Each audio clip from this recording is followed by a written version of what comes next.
Hello, good evening, and welcome everybody to the festive edition of Birds of Essex. How are you all? How are you, Steve? Good day, mate. How you doing, Cobber? Good day, mate. Oh, Struth, there's some prawns on the barbie. Oh my God! Do not give up the day job, mate. That's the worst Australian accent I've ever heard in my life. I'm taking my hat off as well because, so. Good morning, everyone. It's I'm not sure what time it is in the morning. It's 6:30 in the morning here. So, how you all doing? How you doing, Matt? Yeah, I'm not doing too bad. We're just about 7:30 in the evening. I hope we're streaming. I've got my iPad working, and I think there might be a delay. Oh, here we go. Yeah, we're on a delay, but I think it should be all good. Okay, good. Yeah, I'm not too bad, mate. It's been another hectic day and hectically trying to get everything ready for tonight. But yeah, where are you, Steve? So, you obviously everyone's pretty clued up with my good day clues. Yes, I'm in Clacton. No, not really. So I'm down in Australia at the moment. So yes, having a bit of a holiday and family Christmas.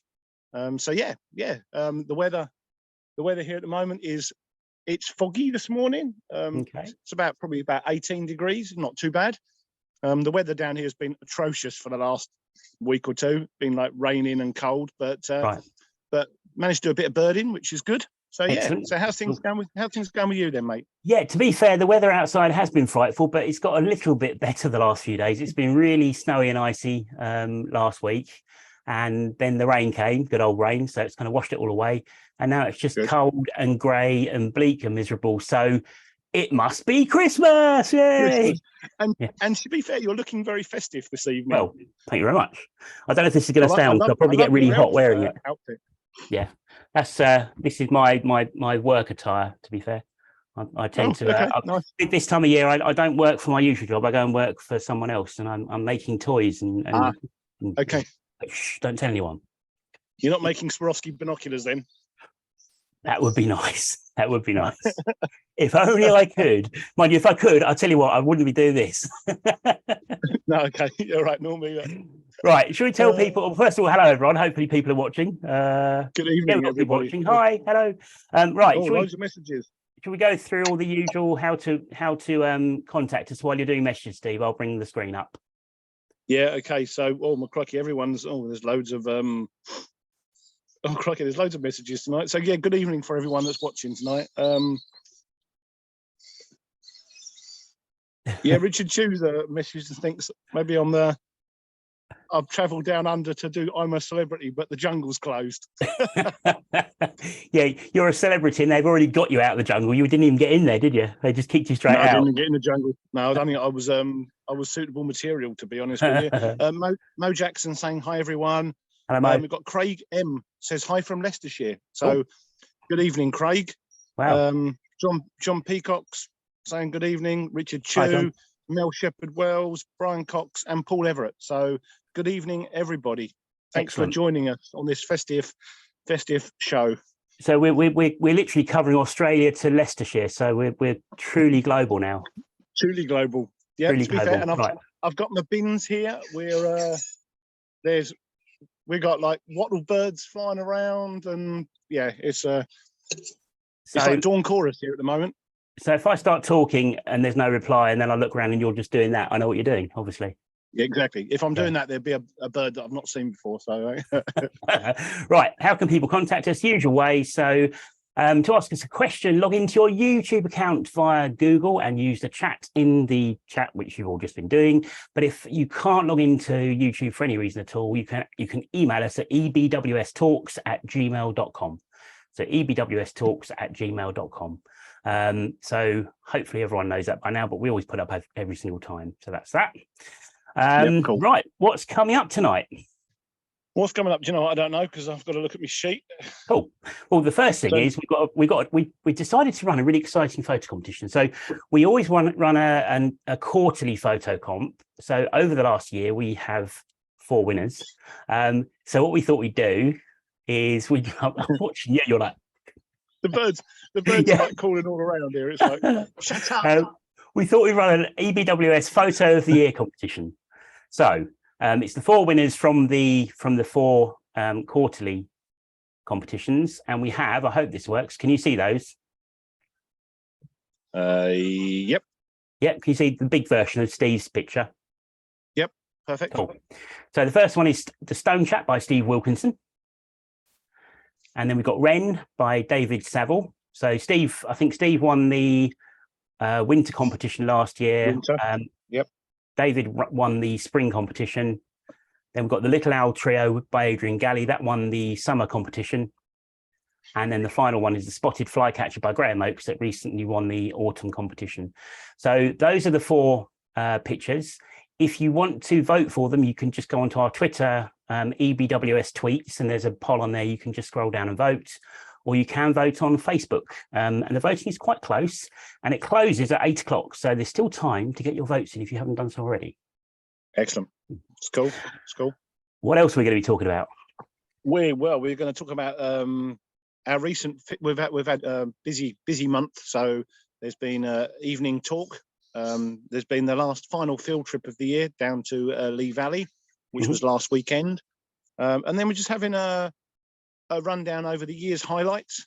You know, what's our favourite birds? You know, what's your favourite bird of the year? You know, let us know. Yeah, we've got, and I think you might have a little Christmas quiz up your sleeve there as well. We have got a Christmas quiz, and questions 1 and 2 that will be coming up in just a second. But yeah, Steve said we're going to be looking back on the year, looking forward to next year. Gerry Johnson, the Society Chair, is going to be joining us in the second half to look back with us and hopefully let us know how the Society's going and what we've been up to and what we're planning for the future. So that's going to be quite good. And we've got 2 new exciting websites to show people as well, haven't we? Steve? We have, yeah. Hello. Sorry, just hang on a second. It's a little wattle bird this time. So a little wattle bird, okay. Little wattle bird, and here comes the bus. The bus is coming past as well. So if you spin your phone round, sorry, can I have a zoom? Can I have a zoom tick list? Do you reckon? So there you go, guys. Whoops, that's my camera. So there you go. So this is my view this morning. Just going to give you a little, just a view of our sort of place here. It's very gloomy today. So I've got a spotted dove on the wire over the side here, and yeah. So there you go. Just that's why I'm getting distracted, guys, because I'm. To be fair, I'm easily distracted at the best of times, to be honest. So I can hear birds squawking in the background. So yeah, not sure what they are, but they sound pretty good. Sorry about that. That's all right. No, I think it's cool. If you see anything really good, like land in front of you, just spin the phone around and let us see it. I will do. Yeah, I will do, mate.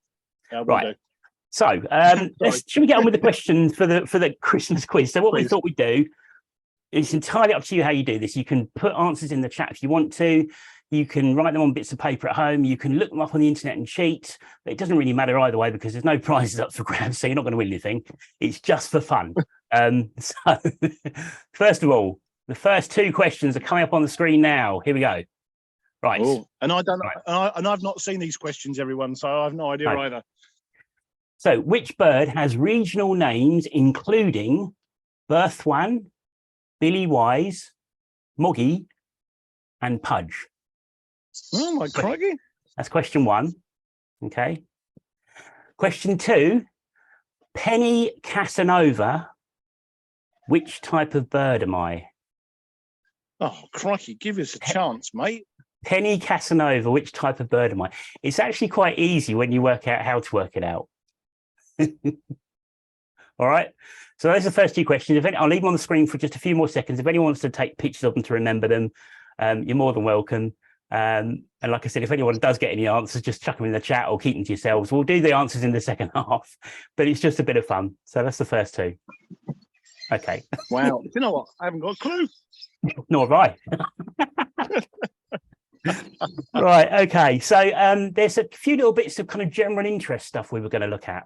So if I can get the screen up, because we're looking at sort of other things that are going on in the world. And the first one is relevant to us. So if I try and share this quickly, hopefully. You just do that quickly. We've had a few messages. Paul Daughtry, good evening, everyone. Frankie Robertson, hiya, Frankie. Thanks for watching. Ben Rumsby, evening, Ben. and Steve Hallam, he's just asked where I am in Australia because it's a very big place. So I'm just south of Melbourne at the moment, about an hour and a half south, out on the Mornington Peninsula. So I've got water that way and water that way. So yeah, so thanks for everyone for watching this evening or this morning, whichever, wherever you are. Yeah, thank you, everyone. Right. So the first little item that we're sharing is this one. And this is, you may have already received an email from us about this or seen the piece on our website, but there's a petition that's been launched to try and make the installation of Swift bricks compulsory in new housing. Now, for those that don't know, a Swift brick is basically a small opening in a house that leads to a larger cavity behind that the Swift can kind of enter and build a nest inside. And it's not just for Swifts, you get other birds such as house sparrows and house martins and so on and so forth, may well use these nest cavities as well. So it's important for other species, but primarily it's important to try and help the Swift.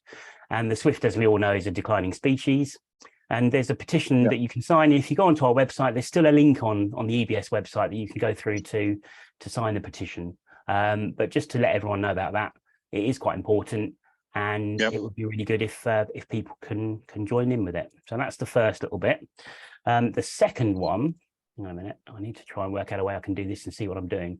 There was a Scottish osprey that had been, I presume it had been tagged, I think, and it kind of disappeared. And then shortly afterwards, it resurfaced in Morocco. So I think it disappeared for, well, how long did it disappear for? I can't remember. The signal was lost. They thought it had been killed by pylons because they were tracking its progress on migration. And then 2 days later, the tracker came back to life. And in that 2 days, he'd made a 36-hour flight to Morocco. Wow. Which is pretty mad. Wow, that's amazing. Yeah. So just that's a nice little bit of good news, isn't it, really? That's really nice, actually. Yeah. So that's that one. Yeah, and these are all little things, you know, just little snippets. I mean, you know, they're just tiny little interesting things, really. And then one more, so not to be too boring, but this one's really good and it's a little bit closer to home. And you may have seen about this already, but it's quite exciting. Here we go. And you know where this is, don't you, Steve? Up in Snape? Yes, I do. Yep. Yeah, exciting news there. Yeah. So I think that's the first time in Suffolk, isn't it, on the Suffolk coast, that cranes have fledged, which is fabulous. I was just going to say the RSPB have been doing some great management work up on the Suffolk coast, on the East Suffolk coast. And yeah, so a pair of cranes bred for the first time, which is like remarkable. And hopefully this may kickstart, you know, them to spread. And, you know, hopefully one day, you know, hopefully we'll see them breeding down in Essex. I mean, there's no reason why not, is there? No reason why not. There's quite a lot of good places where potentially they could breed. So yeah, we look forward to the future. I'm going to show my ignorance here. Are cranes migratory, or do they kind of stay resident? Well, do you know what? Yeah, cranes are migratory. So they breed in Scandinavia and a bit of Eastern Europe, and then they migrate south to Spain and France, a little bit of North Africa. But our birds don't seem to go anywhere. I don't quite know. So there's a population in Norfolk that have been there for donkey's years, and they have a bit of a wander around every spring. But yeah, they don't really migrate as such. So I don't know whether they've just sort of a few injured birds over the years have, you know, stayed and just decided not to migrate, and that's almost been inbred into the population now for the UK. So I thought that might be the case because I think I've seen them in Norfolk at kind of all different times of year. So okay. So there you go, just three little snippets off the net of things going on in the wider birding world. But we've had some events. Really, we've had some events this month, and we had a talk. I don't know if you managed to watch it online. You possibly haven't done yet, I wouldn't have thought. No, I was away. I think it was on the first Friday of the month, wasn't it? So yeah, I was away, unfortunately. I was probably on a plane somewhere. Okay. Well, it was given by Ed Druitt, and it was on urban peregrines, and Ed's written a book about urban peregrines, and it was fascinating. Not going to bang on about it too much, because if you want to watch it and haven't watched it yet, you can do so. If you go to the EBwS.org.uk, there's a link to it on the homepage. There's some boxes that kind of move around the homepage, and one of them is a link to this. And if you then scroll down, you can click here and watch it on YouTube. And the talk was, I can't remember, it was just over an hour, I think. So it's not the longest talk in the world. It's nice and easy to sit through. And it's absolutely fascinating. He discovers the reasons why peregrines are doing so well in urban habitat, how they're living alongside us. And then he goes on to talk about some of the prey that they catch and how they're working out what these birds are that they're catching and why they think they're catching them. So if you haven't watched it yet, it's mega. It is really worth a watch, definitely. Oh, I'll try and catch up with that over. Might not be until I get home now, but yeah. That looks really good. It was genuinely good. And then, of course, you've had a field trip last weekend. Yes, we did. So we went down to, I was going to say sunny Fisher's Green, but as you're about to see, it kind of wasn't very sunny. Hold on a second. Here we go. No, you've had a little bit of dodgy old weather there, haven't you? A bit of snow here. And can you see that? Hold on. Yep. Oh, look at you. Oh, crikey. Freezing cold.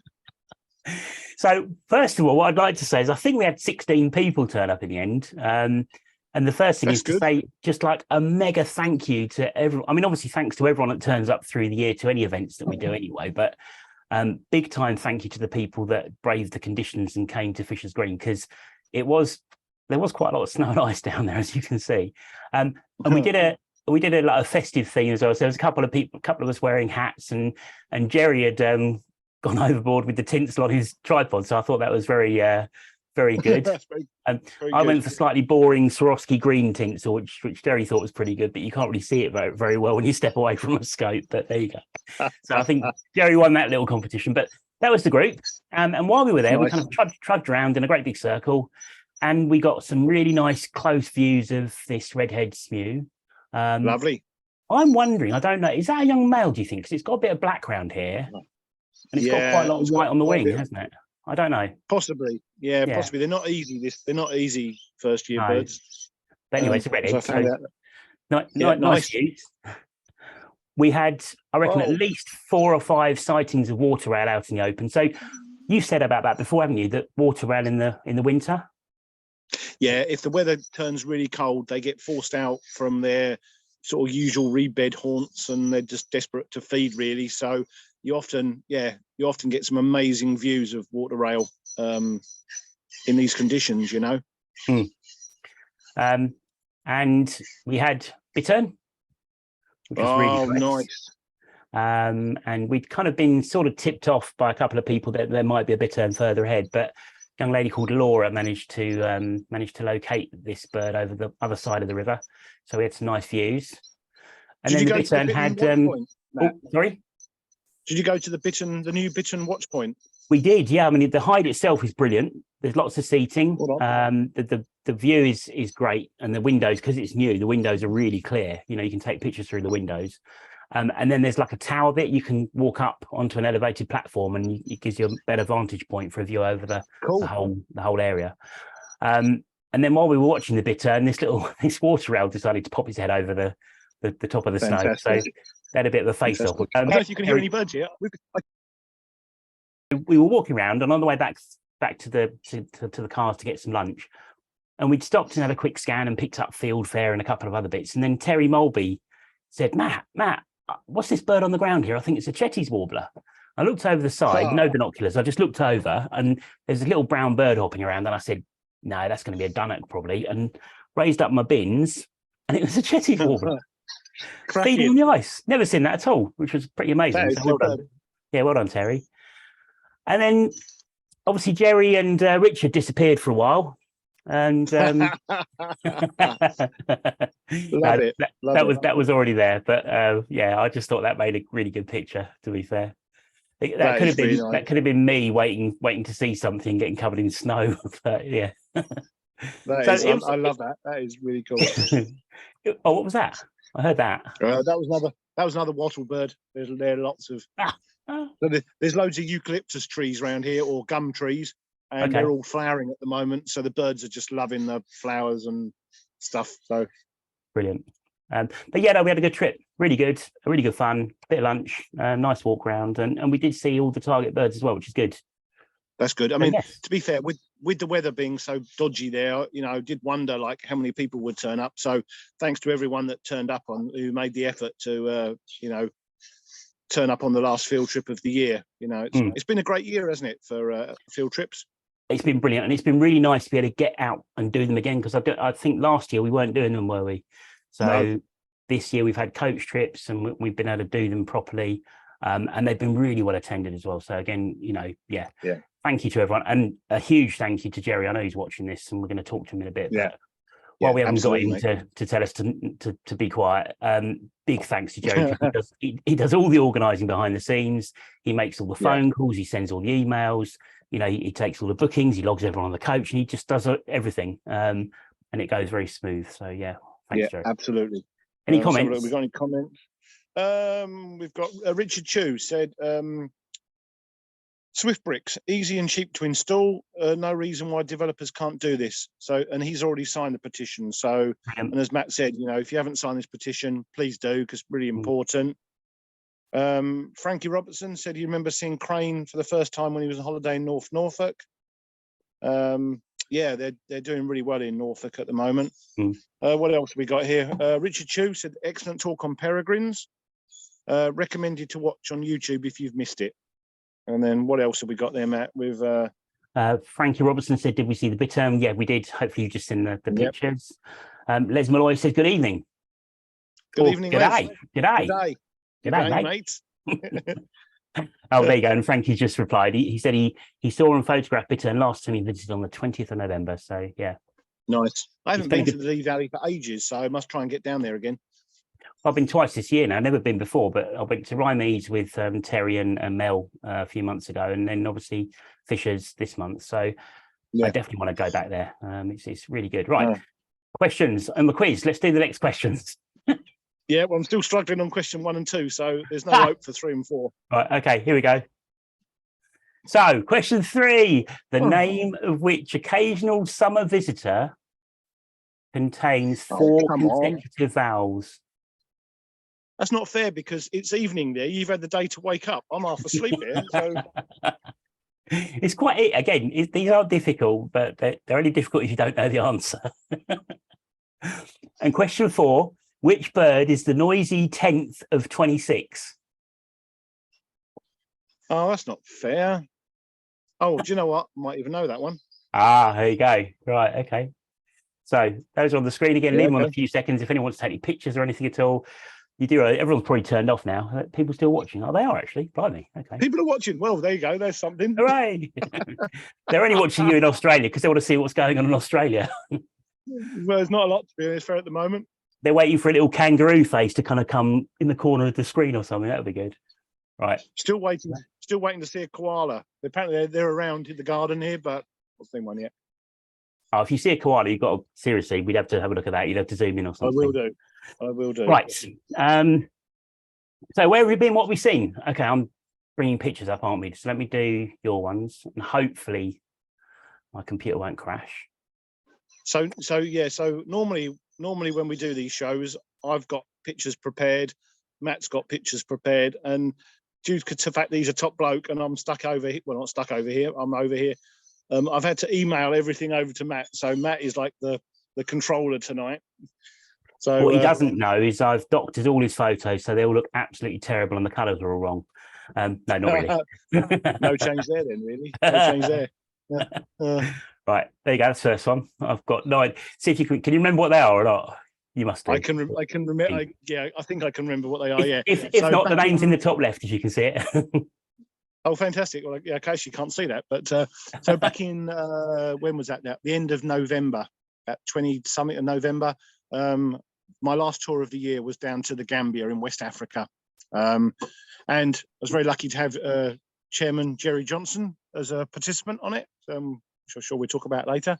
So yeah, and one of the top birds everyone wants to see is the Egyptian plover, just a cracking wader. Really nice. So we managed to see those, which everyone was really happy about. What else we got there, Matt? And this is Goliath heron. So I think this is the world's biggest heron, I think. Oh. Please correct me if I'm wrong. It stands sort of like 1.5 meters tall. Oh my goodness.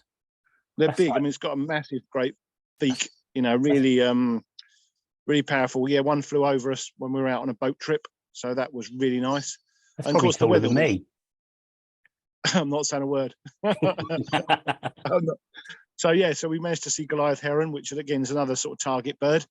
Excellent. And there's just lots. I mean, if you've never been to the Gambia before, it's a really good place to go in the winter. It's nice and warm. People are really friendly.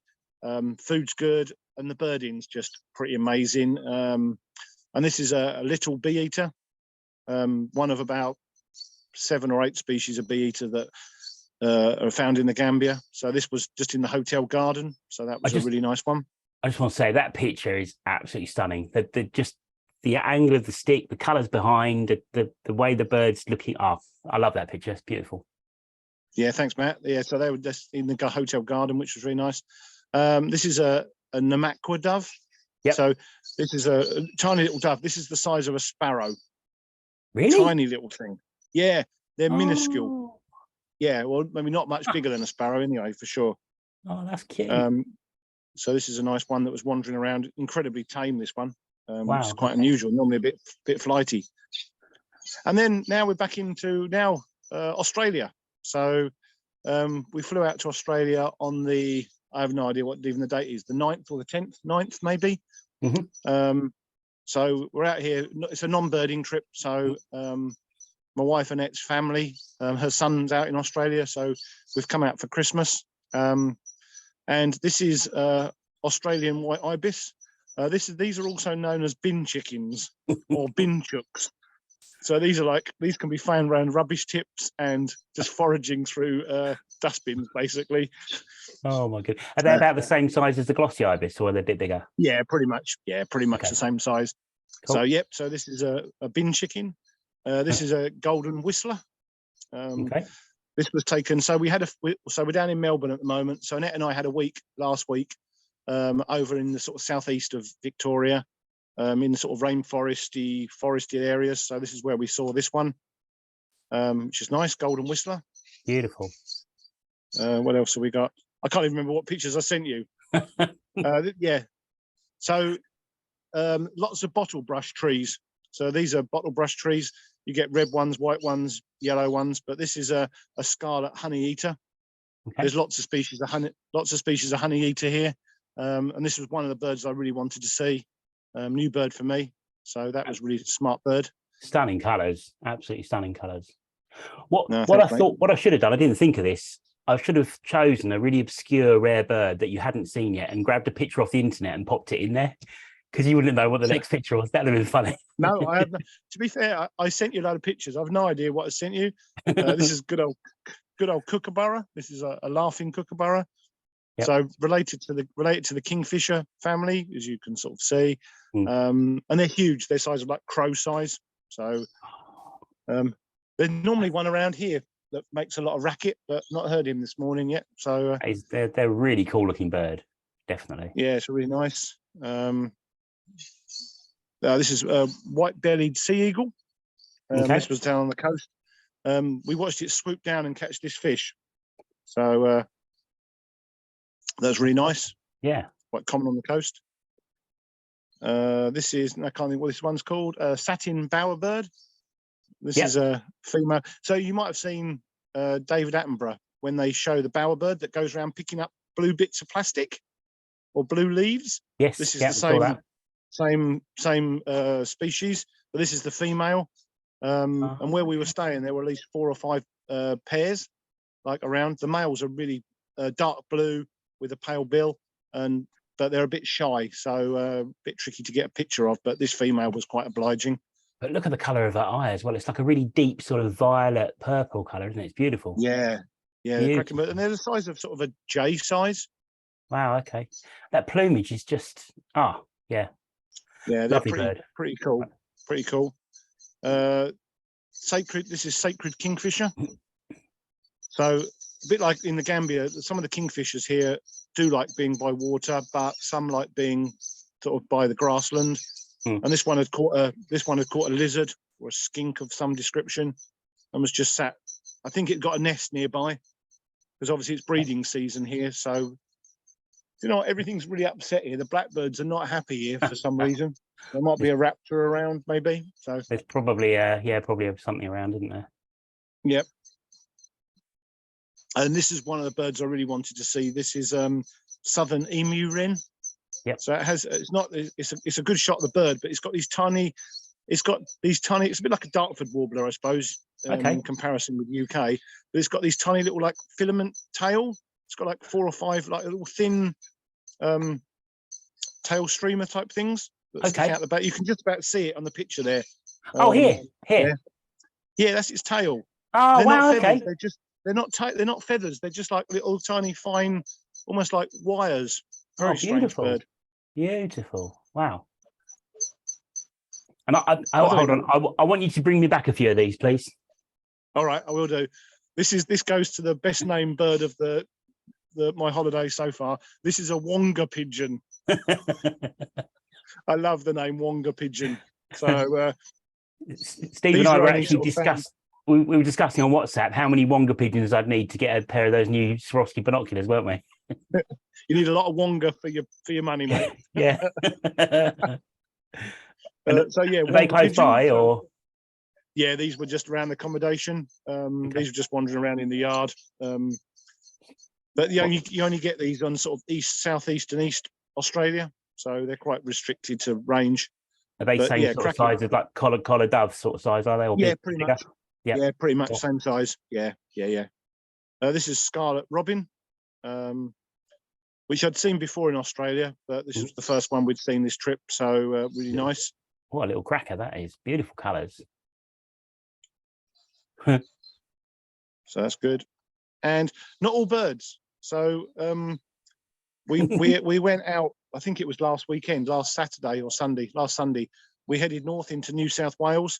I'd received a tip off from a friend of mine and about a place where you might be able to see duck-billed platypus.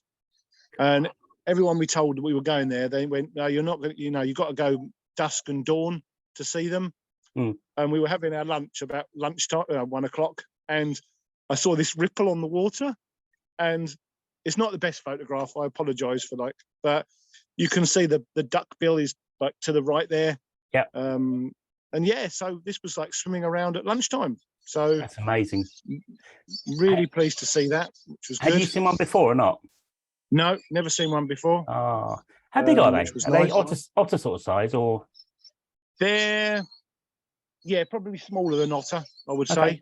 Maybe I don't know. Describe it. Yeah, smaller than otter. Okay. Oh, got a spotted pardalote singing here now above my head, and some cockatoos.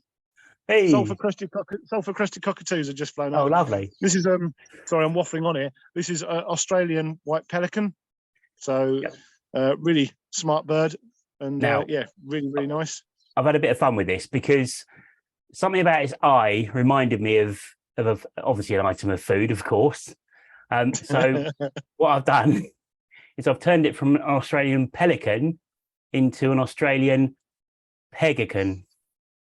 Oh, that's shocking. I know, it's awful, isn't it? That's terrible. Sorry. Shocking, it just looks a bit like a kind of a manky old fried egg, doesn't it? Really, but there you go. Yeah, it does. It has got an eye like a fried egg.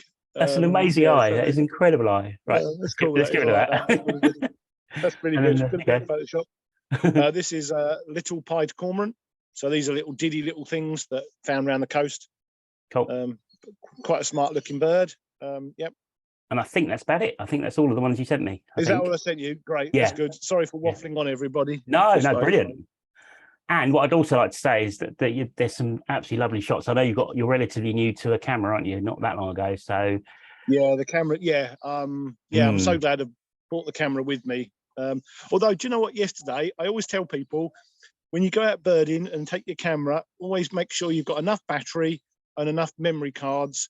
And we were down on the coast yesterday, and there were 2 sooty oyster catchers, which is a new bird that, well, for this trip, I've seen them before. And these oyster catchers were so close. And I got up to them, pressed a button, and it said memory card full. No. And I got something like I've taken like 2,600 on one card. Oh my! And I didn't even think to check. So there I am having to delete pictures off. Oh, it was so annoying. So that's the only thing that the new cameras, they take so many, if you keep your finger on the button, sorry, yeah, they take so many shots, don't they? Yeah. And also, Matt, just to let you know, I have been in a McDonald's here. Ha! Okay.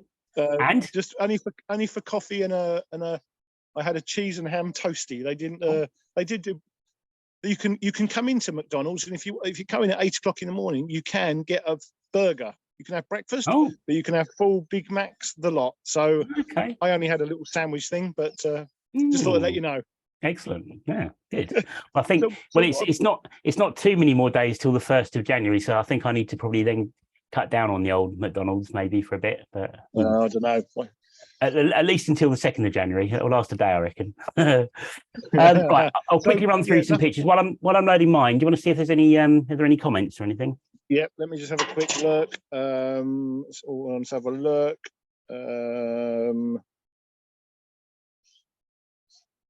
Let's have a look. I've got lead back.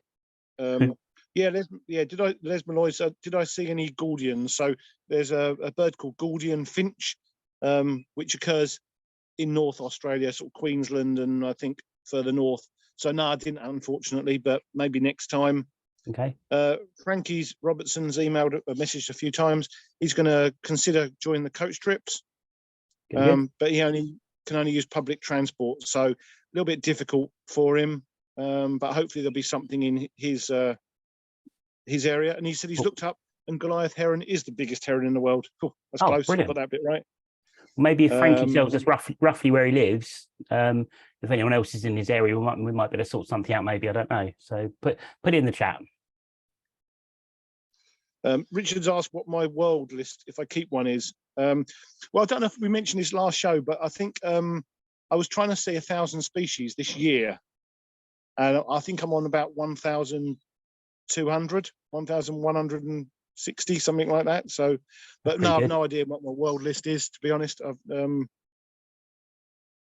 then Frankie said, he's taken over 5,000 pictures on his camera, and his card hasn't run out yet. So lucky you. Wow.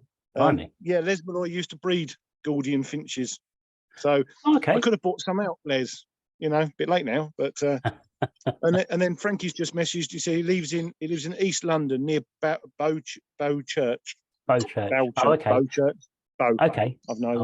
not sure if we've got any members that live there. We'll have to try and find out. If we have, then maybe we can sort something out. But it could be a little bit too far out, possibly. But hopefully you can get there by other means. It'd be good to see you. Right. So what have you been up to? I've been local, really. I've not been to Australia, unfortunately. I've been to Ardley.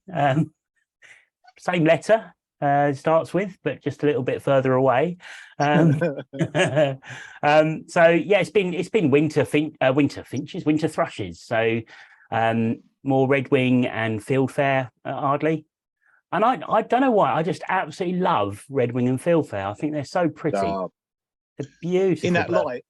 The light on those shots, when you have those cold, crisp days, the light is just pristine, absolutely amazing. Yeah, and the fieldfares, when they go over, they're kind of making that sort of chugga noise, that lovely noise they make, and it's just beautiful, absolutely beautiful. And the other thing I didn't realise, and I know fieldfares have got a grey rump, and obviously you see it in flight, but I'd never actually realised how big it is. And this particular bird was just sat on a branch with its wings all kind of skew-iffy. It's got a massive grey rump. It's unbelievable. That's huge. Yeah.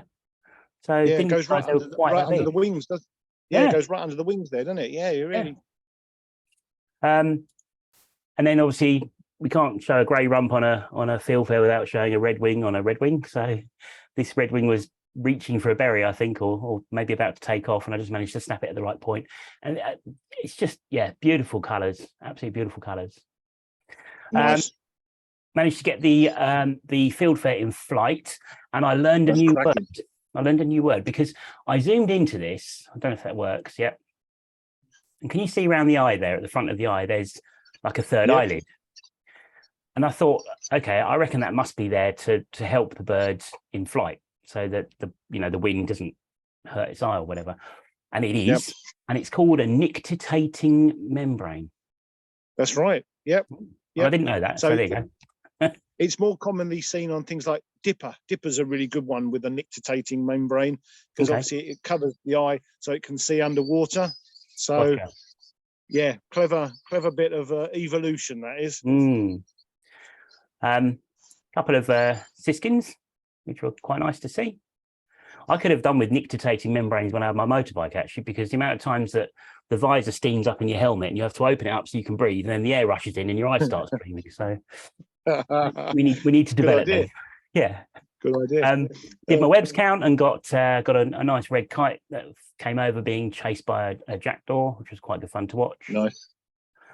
And picked up the ravens again. They were there again this month, so they were cronking around and flying around, and they ended up, they sort of circled around in a great big circle and flew back over my head, and then landed not that far away over the other side of the river. So managed to get a little shot of them on the ground. And of course, you can't go to Catawade and Mistley and that kind of area without getting a picture of black-headed gulls. So got a picture of black-headed gulls, and you got a photo bombed by the med gull in the middle, obviously. So. Do you know what? I've missed a med gull. I have missed a med gull. Yeah, it's like he was there today again. Actually, I was there today with Jan, and he's putting on a good show today, definitely. Nice. And then went to Holland Haven, spent a day at Holland Haven, and saw all the usual bits and bobs, and got some nice views of purple sandpiper.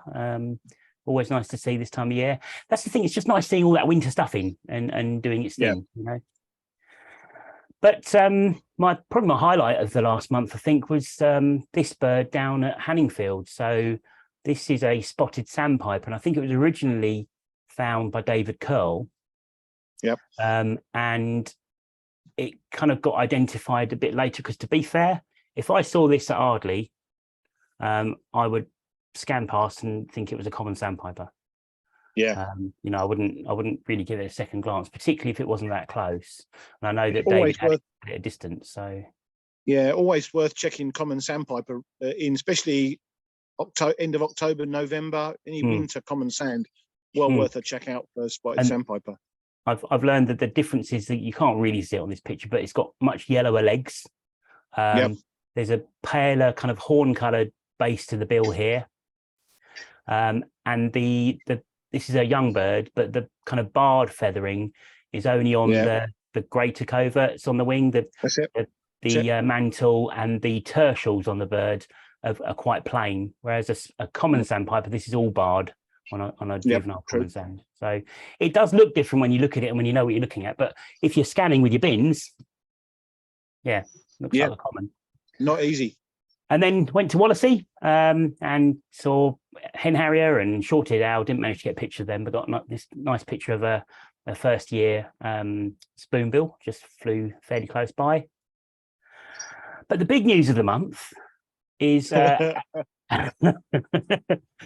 many of you know, that's got to be on my other half, Tina, feeds the crow family. Well, the crow family has attracted all sorts of things over the last few months. We've got magpies and lesser black-backed gulls and herring gulls and starlings and goodness knows what coming in.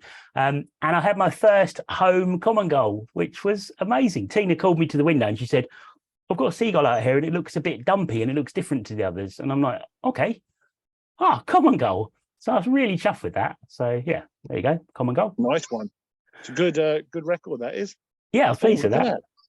And this is back in the festive spirit, because obviously it's Christmas. So this gadwall had decided to put some festive attire onto the top of its head.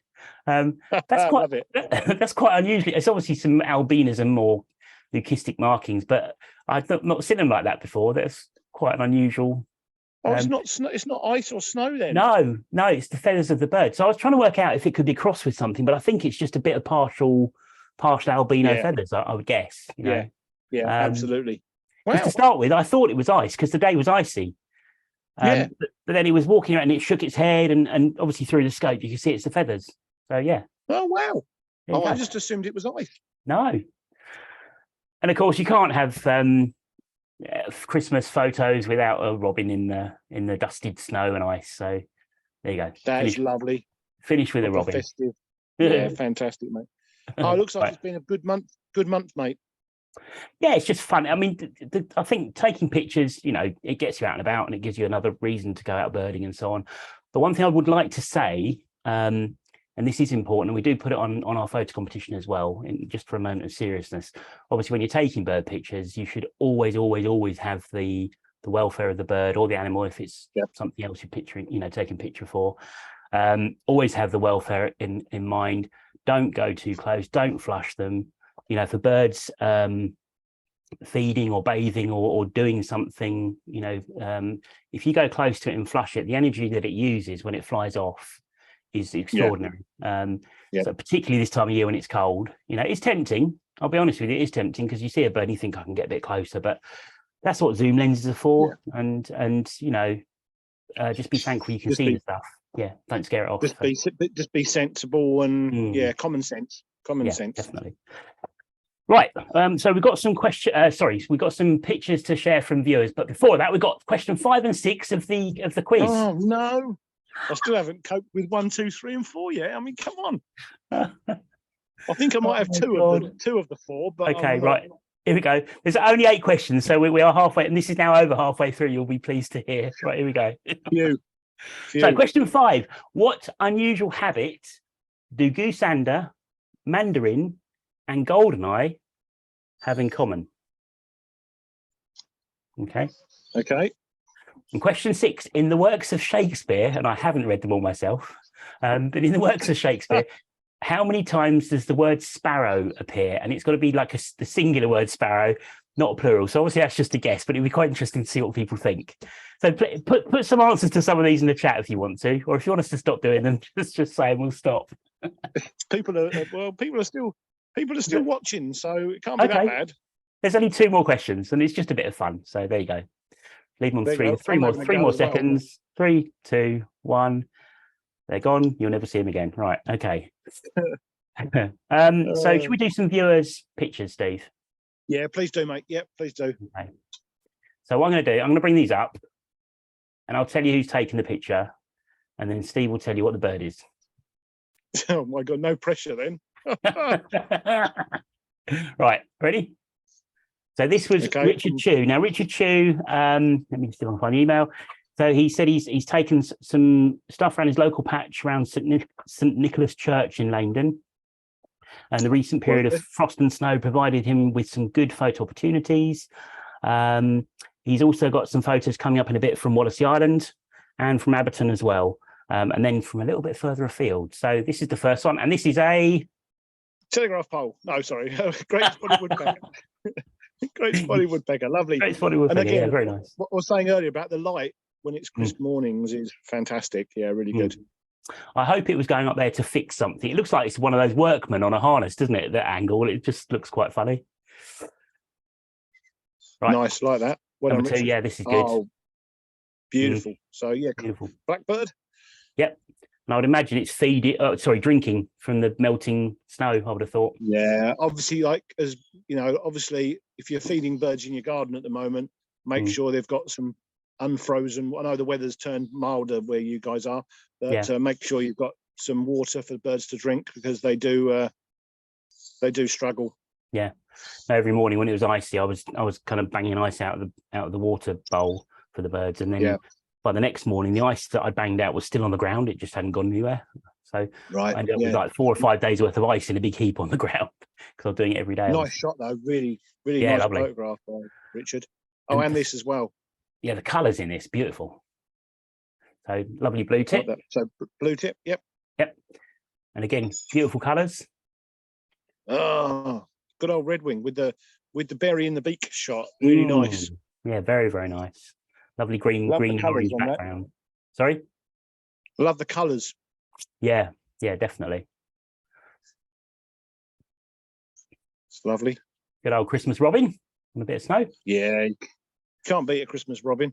And then we got this little chappy. Oh wow. He's a smart old fucking good nick. He is. Yeah, absolutely pristine. But I'm not sure the expression on his face. He's either I think he's just really cold, or in his feet. He's probably going, oh, I want some, foot warmers or something. He's like, who's this bloke on my patch? I love it. That's amazing. That's so funny. Oh, wow.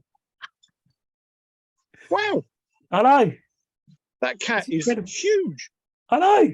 The cat's amazing. And the fox in the background just looks so funny. They're both just staring at the camera. Great shot. That is a really good shot. You can imagine a pub called the Fox and Cat. I know, yeah. This is at Wallasey. Again, these are all from Richard Chew still. So Wallasey Island, lovely short-eared owl in flight. Yeah. And then he popped across to Abberton, as I said, got photographs of goosander. I think there's over 40 goosander there at the moment. So there's really good numbers there. Yeah, really good. Looking forward to getting back there. And he didn't say where this was, but I'm assuming it must be Holland Haven, I would imagine. Yeah, I'm not sure with the rocks, but yeah. So purple sandpipers, beautiful, 3 of them. Yeah, lovely. And then he went up to Sheringham and got some lovely shots of the waxwings that were up there for a few days, weren't they? Ah, do you know what? I've no idea what's happening bird news at home. So obviously, yeah, presumably the cold weather's brought in some waxwings, which we did. Not premonition. It's not the right word. Predict. That's the word. Do you know what? Early in the morning. I haven't had my 3rd coffee yet, so yeah. So yeah, we thought they'd come in, and they haven't really worked their way down much. There's been a couple seen in Suffolk, I think, and I think there's been a couple of reports in Essex, but nothing big time yet. But there's still time. You never know.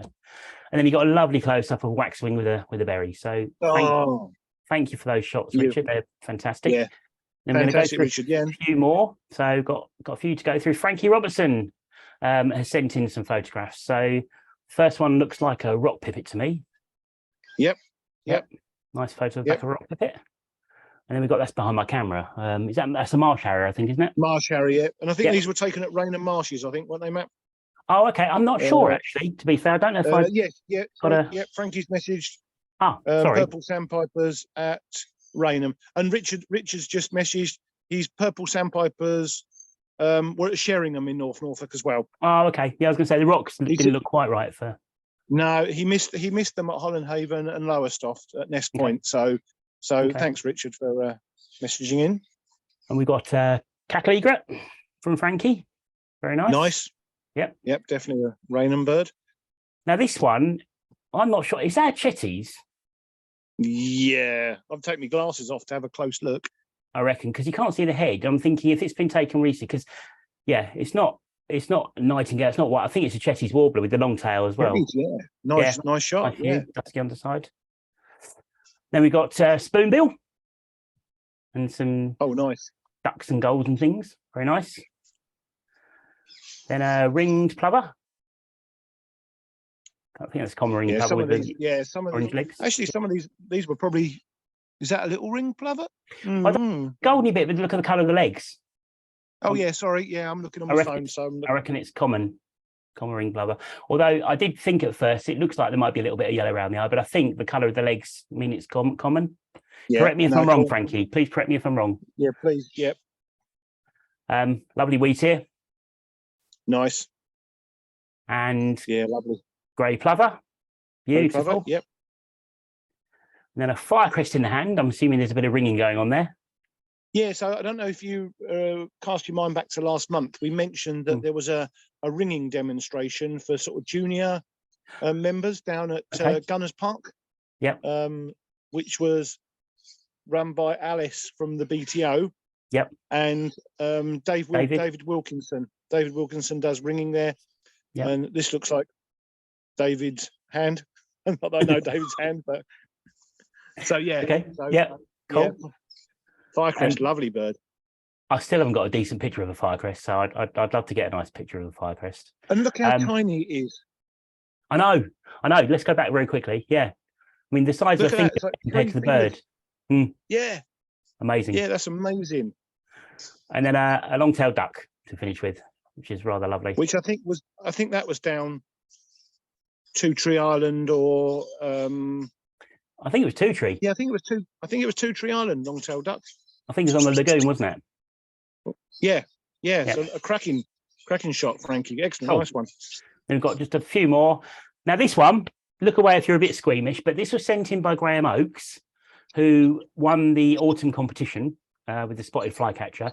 And he said he was watching this buzzard, and then he was watching the buzzard and he thought that's going to cough up a pellet in a second. So he got his camera ready and just kind of took some shots, and he managed to get this incredible shot. As I said, if you're a bit squeamish, apologies, but that I've never seen that before. So that's really. Are you Right, taking get the photographs? camera. Unbelievable. Yeah, there's a. I don't know if you can hear that. I can hear something. Yeah, that's a bird called a noisy miner. Okay. And it just landed, but now it's gone. So I missed the chance. There you go. Sorry, Sorry, mate. Okay. So yeah, I've never seen a buzzard do that. Have you? No, never ever. No, No. never seen them regurgitate. No. Yep, that's fantastic. I'll get rid of it now. And this is what happened to that dragonfly, the common darter, we think it was. It got away. So we did discuss that. Oh, wow. Is that miner again? I can hear it. Yeah, they're just flying around my head here. It's just. So yeah, it did get away, and he said it kind of chased it. The spot fly chased it for a bit and then gave up, I think. So yeah. Oh, that would have been a really good meal. Yeah, definitely. And these just came in before the show, so I haven't even looked at these yet. So Ian Dale, beautiful shot of a red kite. That's an absolute head on cracking shot. Yeah, cracking shot. Stunning. Oh, that's an absolutely gorgeous shot of a robin in the snow. Beautifully exposed. Oh, beautiful. Yeah, it's a really nice. That's a lovely pic. Love that. And a ringneck parakeet as well. Lovely. Yeah, really nice shots. The colours. Love the colours. Yeah, fantastic. Yeah. Thanks, Ian. Thank you for those. They're superb. And then we've got Ivor Kerslake sent in this shot of a red wing taking off, so we can see its beautiful red wing underneath. Cool. A cracking shot, Ivor. Thank you very much indeed for that. Now I think it's a couple more. You might remember this one, Steve. This is Mo Jackson. Ah, this was Shetland.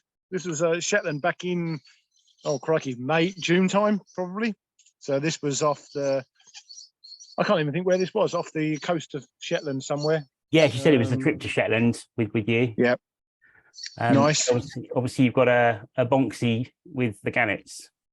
Yeah, and you've got a Fulmer just behind the left-hand gannet there as well. Oh yeah, just in here. I'm assuming the Bonksy's closer to the camera than the gannets. It's not bigger than gannets, is it? No, it's a fair size, but yeah. Oh, hold on. Mine has just arrived. Oh, it's gone again. We've got live photography going on here, folks. This is going to be the Australian Bird Photo of the Year competition Steve's about to enter. There you go. Thank you. Amazing. Okay.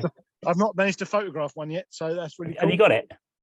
Yep, hopefully. Right, hold on. Well, we need a back of camera in a second. Hold on, let's just go back to the bigger screen. Final picture from Mo, turtle dove. So she said she got back home and there's turtle dove under the feeders. So beautiful. Wow. There you go. That's the pictures that people have sent in. Right, back of camera of your minor bird. Let's have a quick look. Did you get it? Hold on, 2 seconds. Pressure's on. This is live photography in action, folks. I don't know if you can see that. Yeah, I can see something. Yeah, I can see it. Yeah, I can see it. Yeah, that's good. There you go. And a grey with a sort of black mask coming over its eye. Yeah. That's it. Yep, that's it. Yep. Perfect. Sorry about that. Right. Okay. Right. So where are we up to? We're going to do the last 2 questions for the quiz. We'll do them just before the break, and we've got John's mindful moment coming up as well, and then we'll be doing the second half's going to be a bit shorter. I promise. We'll just do the second half. So let's do let's do the 2 questions. Hold on. Okay. I'm looking forward to this. You say people are still watching. I think they've probably fallen asleep and they've just left the stream running. But do you know what? I think numbers have gone up actually, Matt. They have. By 1 or 2. Oh, okay. Right. Maybe you've got some Australian fans joining in. I doubt it. Right. Ready? Question 7 and 8. Are you ready? Right. Go on then. I'm ready. Okay. I'm ready. Okay. Right. Which seabird am I? Now, notice it's in italics. Oopuffs. Oh, so which seabird am I? Oopuffs. Okay. Oh. And the final question, number 8. What is eulogy? So what is eulogy? I know that one. I know that one, but Oopuffs. I'll give you a clue. It's not when you take a good picture and look at the back of your camera and go, ooh, it's not that. Very good. Very good. Thanks. Do you know? No idea. Right. Oh, do you know what? We'll go through them in a bit. Okay, so that's all the questions done. You'll be pleased to know, I'm sure. Have we got any comments? Is anyone telling us to shut up or stop doing the questions yet? Let's have a look. Richard Chew and Les Malloy have answered a couple of questions. Well, put their answers in. Where are they? Oh, yeah, question 5. I think Richard might be right on that one. Yes. Can't see Les's answer. Hang on. Just underneath. Oh, wait a minute. Oh, right. Okay. Yep. No, that's wrong. It is definitely mentioned. Okay. It wasn't a trick question. So we've got someone called Bonanza here, whoever that is. So let us know your name, Bonanza. They're lucky to have a pair of peregrines living opposite them in East London. So superb. That's cool. Isn't there something like 16 penguin, 16 peregrine territories in London? I think. Oh yeah, maybe even more, to be fair, Matt. Yeah, they're really. I think there are also no penguin territories in London that I'm aware of. I don't think. No. Well, apart from the zoo. The zoo, maybe. Obviously. Yeah. Okay. Zoo. Yeah, Frankie said, "Oh, it was a little ring plover. It was an LRP. It looked like it got really yellow legs from an LRP. Okay. Yep. And the firecrest was ringed at Two Tree Island. Cool. So, perfect. And he thought that the singing bird was a white throat. So to be fair, I couldn't really see properly on my phone. Yeah. So okay. But yeah, it could well be a could white well throat. Be. Yeah. Taken in Well, that's the thing. I mean, when I actually first saw it, I thought white throat, but then I thought maybe it's a recent picture and it looked quite dusky underneath. But okay, white throat. Good. Thank you, Frankie. Brilliant. Les Malloy's put the regular redpoll flock that visit Colchester crematorium grounds each winter is at least 30 plus birds this year. It says if any photographers out there would like some good photo opportunities, so lovely. That's well worth a look then. Excellent. Richard answered question 8. Yep. Which he's got the same answer. He's got the same answer as I have. So that's excellent. Good. Okay, we'll reveal those later on then. And and someone called said, "I'm still watching. I'm Stanley Davis. I emailed in a few photos." Okay, I'll check. Didn't see those yet, but I'll check the emails at the break in a bit. And Paul's just said any particular location in the Creme, so we'll follow that in a minute. Shall we do a mindful moment, Steve? Let's do a mindful moment, Matt. Mindful moment. So I'm going to hopefully be able to find this, maybe, possibly. I hope also you've got a 2-minute break lined up. I have. That's good because I've had 2 cups of coffee and I'm. Let's not go there. I don't need to know any more than that. I can guess the rest. Thank you very much. Hang on, John's mindful moment. So hopefully, can you see a black screen? Yes, I Excellent. can. I'm going to stop my video feed and I'm going to mute my microphone quickly and play this. This lasts about 4 minutes. But what this is basically a recap. John said it's a recap over the last year of some of his birding highlights from 2022. So I hope you all enjoy this.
Are you there? Yeah, brilliant. Oh, he does it every time. Every time he nails it. Absolutely blooming amazing. I think next month just get him to do one of them that lasts about an hour and a half. Do you know what? I'm more than happy with that. Press play. Done. Because sit up, put your feet up. Yeah. Sit back and just let everything just. Yeah. Super. I think my favourite bit was the turtle dove. Oh, with the throat. Amazing. Yeah. Gorgeous. I just love I love the actually one of my favourites was looking down on the shingle beach with the water coming in. Yeah. Or the wasp spider when the focus came to it. Yeah. Yeah. Superb. Absolutely superb. Thanks, Brilliant. John. Thank you, John. We can't thank you enough for putting all the effort in for those and I'm sure everyone appreciates them as much as we do. Love it. Yeah. I mean, I know, you know, that's going to take a long time to do that. So I really appreciate it. Thank you. Yeah. Right. We've done all the questions. We've done everything. I think it's just check emails really quickly. What have we got? Singing Nightingale is superb. Yep, I agree, 100%. Les has said the red poles are usually around the Creme Chapel where there are several large alders. They like feeding the alders, don't they? Like Siskins do. Yeah. Who was from? I can't remember. Stanley Davis. Stanley Davis had nightingales breeding in his garden this year, which is good. And Mike O'Hanlon enjoyed the video as well. So yeah, hi Mike, how you doing? Well, flaming galah, mate. Flaming galah. Flaming galah. Flaming galah just flew past. Was that a galah? They're going mental around this. Oh my god, that's brilliant. Right, yeah, peregrines at Hackney Marsh. Couple of singing missile thrushes Les has had as well this week. Yep, absolutely good. And I think everyone likes the video. Oh, yeah. And we've got lots of answers here for the quiz with John. So I think we'll leave it on that. We'll do them in the second half. Let's find my absolutely rubbish break video. That's good. And then we'll have a break. Well, this lasts about 3 minutes. So we'll see you all in about 3 minutes time, hopefully. Can you see? All right. Yep, looks on. Yep, looks good. And depending on your persuasion, you might want to turn the volume up or down for 3 minutes. So see you in a bit. Oh, okay. Crikey, what have you done? What have you done?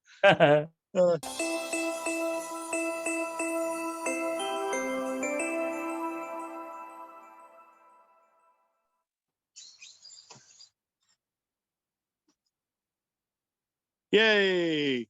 That was terrible, wasn't it? Oh my god! You've changed into my bar humbug t-shirt. Oh my crikey! You see, I just went for a wee. So I'll let you all know that. And you've that music. Multitasking. I must apologise for that music. I've got a very limited selection of stuff that we're allowed to put on here, and it's all kind of free stuff. And that was the best I could find in very short notice, but it was a bit of fun. Right. Perhaps we should ask the treasurer for 50p to. We can music account, which allows us even more music. But I can assure you, I've looked at it and it's even worse. So. Oh really? Okay. Yeah, best off sticking with what we've got. Right. I think we can announce the winner of the photographer of the photo of the year competition. Sorry. Okay, well done. We're not going to do because there's no prizes or anything for this. So it's just a bit of fun. Huge congratulations once again to all of the guys that entered the competition and took part and won the individual competitions. They're the important ones. But the favourite of all of the 4 entries was. Ding, ding, ding. Little Owls won. Yay, Little Owls. So well done, Adrian. Yeah, congratulations, Adrian. Really, really good shot that was. Apologies that just went wrong a little bit, but yeah.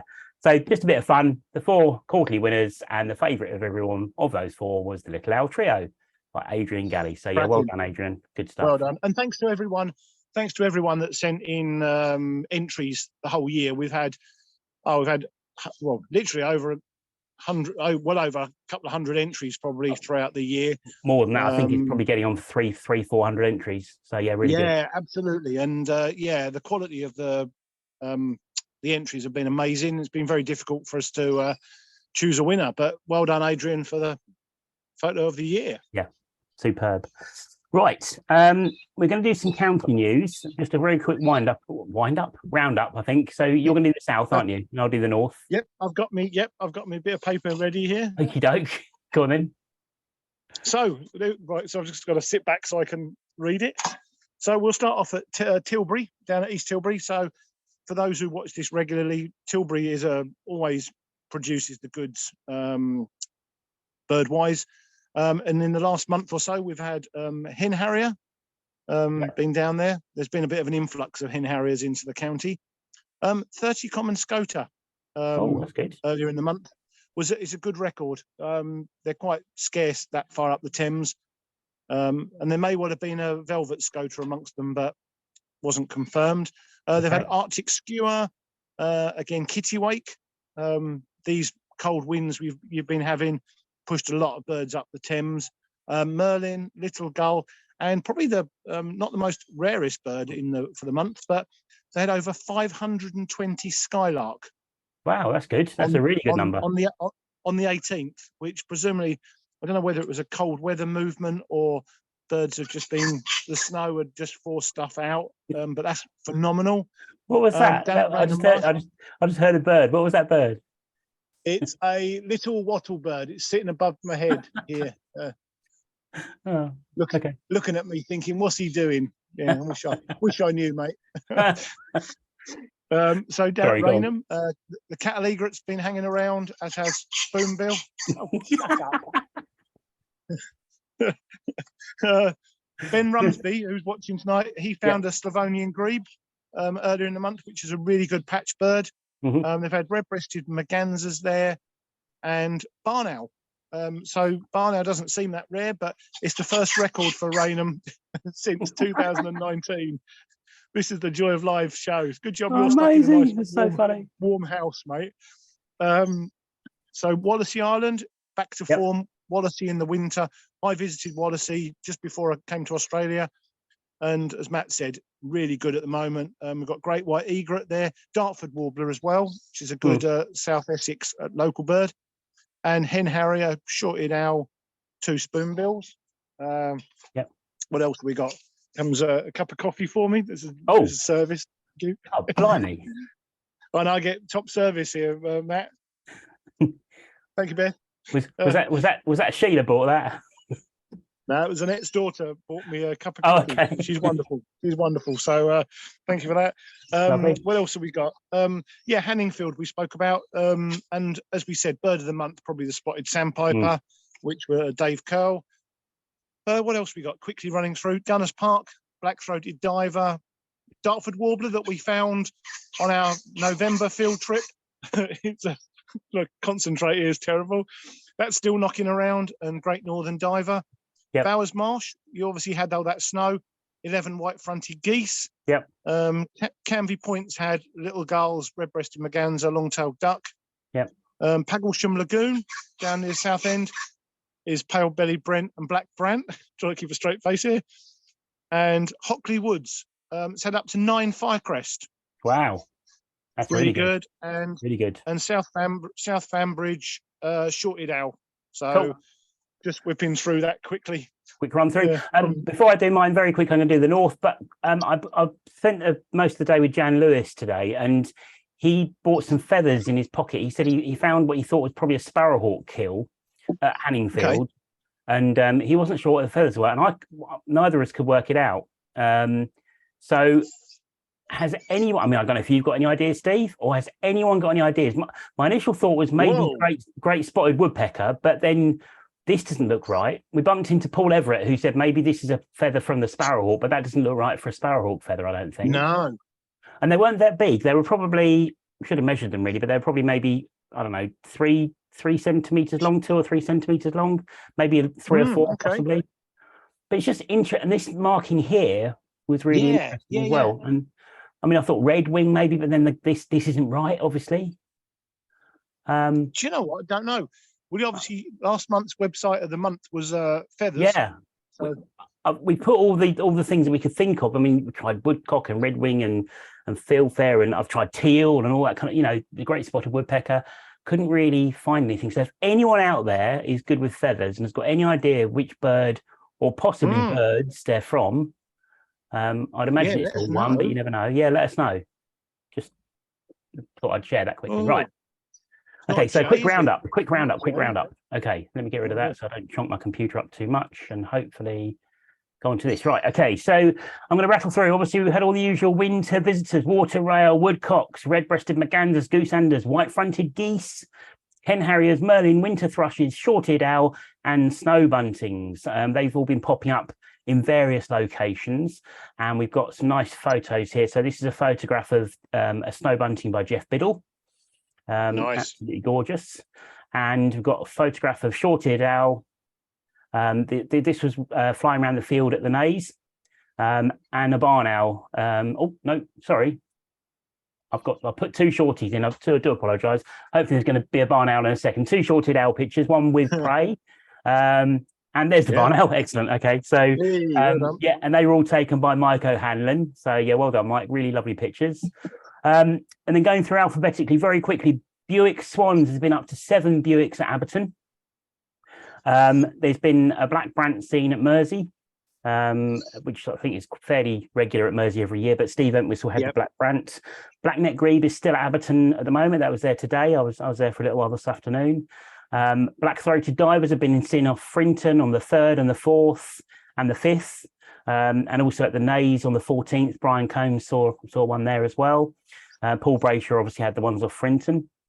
Caspian gull, there's been at least 6 Caspian gull, and possibly up to 10, Darryl reckons. So Darryl Rhymes is one of the regulars at Abberton, of course, and he said Sean Nixon and Sean Minns have also been having regular sightings of Caspian gull, and I had a first calendar year one the other day on Hyde Bay, and Darryl sent me in this lovely picture of a Caspian that came quite close, and you can see some of the characteristics. Obviously quite a white head with a bit of a feathering around the neck here, slightly darker feathering. Small black beady eye. It's got quite a long bill, and the tertials are kind of dark, and there's just a sort of a white tip to them with no real sort of patterning as such, just a dark tertial. And then of course the mantle is grey with these little dark anchor type shapes in the mantle feathers, and then the rest of the wing coverts are like a darker brown. So that's a really lovely photograph, and good to see some of those features. Yeah, definitely. It's gone. I was going to say, normally they're quite a way away at Abberton, so it's nice to have a nice close one. No, definitely. Also at Abberton, there's been a couple of great northern divers on and off throughout the month. Paul had a little auk fly past Frinton on the 5th. There's a couple of pink-footed geese at Abberton, which David Curl found, and saw them today. They were absolutely miles away in the mist, but we did find them. Puffin went past Frinton on the 4th. I think Pete Loud had it at Holland Haven on the way through as well. So Puffin's a good bird to have in Essex, and I think they have one at Mersey too. I think Steve reported one from Mersey. And a regular red-headed smew at Abberton on and off, and then also Paul had a lovely group of 4 smew, apologies, fly past Frinton on the 19th, including one drake. Then there was a waxwing at the Naze on the 10th. Got a picture of that. This is one of Brian Combs's pictures. So just dropped in. I think it was only there for a short while and then disappeared. Wow. Well done, and Brian. Then there was also Hooper Swan at Mistley on the 15th. And then there were these two. This photograph was popped onto a WhatsApp group, actually, so I've kind of pinched it from there. But this was a photo taken by Ron Smith off the Layer Brecon Causeway. And these are Hoopers. They're behind my camera at the moment, but the yellow extends past the nostril. It's got that diagonal yellow. They look like Hoopers. So they're good birds as well. And then finally, Darryl Rhymes had a great black-backed gull that caught a teal in midair. Wow. And took it to the deck and promptly kind of devoured it. So I've seen great blackbacks harassing ducks, and I've actually seen one kind of holding something underwater a while ago, but I've never seen anything catch one, catch anything in midair. So to watch great blackback do that must be quite incredible, really. So there you go. Wow, yeah, no, good. That's the sightings. Right, okay. Any feedback? Let's have a look. Crikey, I'm trying where we were before, to be honest. Yeah, a few people have put their answers in on the questions, which is good. Okay. Oh yeah, there's left it on. Okay. What else we got? Pete Dwyer said, has anyone got a copy of the 2019 Essex Bird Report they no longer want? Okay. So please, if you've got a copy that you don't want anymore, which I'm sure everyone wants to keep theirs, but please let us know. Yep. I can't think where else are we? Let's have a look. So John P got well done, Adrian. Good to see you at Everton today. Hang on a minute. Yeah, I can't see anything else. Yeah, Mike O'Hanlon said that the Nays common has been cut in the last few days. That's where he photographed the shorted owls. They're therefore ruining it for owls hunting. So right. Okay. Oh, that's not good. And then Ben Rumsby said, sorry if you get any. So Ben, I think has just sent you an email. He has. So let's very quickly, because there's 3 or 4 emails that dropped in. I'm going to do this live. So apologies if it's not particularly. Oh, I was going to say apologies if it's not very professional, but it'll just match the rest of the show, won't it? So there you go. So Ben sent in some of his favourite photos from the year. Favourite moment was finding Rhineck and Slavgrebe at Rainham Marshes and highlighting it and showing it to other visitors. And he won the Dice Young Birder and Martin Garner Award at Spurn. And now he's volunteering at Rainham and helping with the Young Birder Walks in 2023. So absolutely superb, Ben. Some really good work there. Mick Tracy. I saw this earlier. This was on Twitter recently. I think it might have been taken a couple of years ago, I think. But this is a leucistic waxwing. Oh, that's quality, that is. That's astonishing. And Mick Tracy, the county recorder, has said if anyone sees one of them anywhere, please can let us know. That's a beautiful bird, isn't it? Absolutely stunning. Yeah, that is. Yeah, quality. And then Adrian Watts has sent in some pictures. So I'm not sure what we've got here. We've got a bearded tip. Bearded tip. Or bearded reedling, sorry, nice male, adult male, lovely. Got a kestrel.